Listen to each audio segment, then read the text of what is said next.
Hello সবাইকে, welcome to my new mini blog. তো দিনটা ছিল অক্ষয় তৃতীয়ার দিন। তো আমি সন্ধ্যাবেলা একটু বেরিয়ে পড়েছি। সন্ধ্যাবেলা বলবো না, একটু রাতে, প্রায় 8টা বাজে। তো প্রথমে চলে যাই আমি চশমার দোকানে, যেহেতু আমার আগে থেকে অর্ডার দেওয়া ছিল। রিসেন্ট আমি চোখের আর মাথার ডাক্তার দেখেছিলাম, খুব প্রবলেম হচ্ছিল তাই। তো আমার চশমা রেডি ছিল, যাবার পরেই আমি ট্রাই করে দেখে নিচ্ছিলাম যে ঠিকঠাক আছে কিনা। একটু প্রবলেম হচ্ছিল, কিন্তু ওনারা ঠিক করে দিয়েছেন। চশমা নেওয়ার পরে দিয়ে সব কিছু ঠিক করে নিয়ে তারপরে বেরিয়ে পড়লাম। আবার আমি চলে গেছিলাম স্বর্ণকারের দোকানে, যেহেতু প্রথমেই বললাম অক্ষয় তৃতীয়ার দিনে গেছি।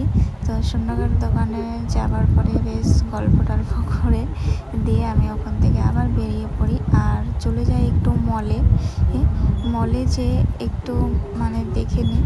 আর আমার এখান থেকে একটা পছন্দ হয়েছিল, তো আমি টাইল করে দেখছিলাম যে কোনটা বেশি ভালো লাগছে।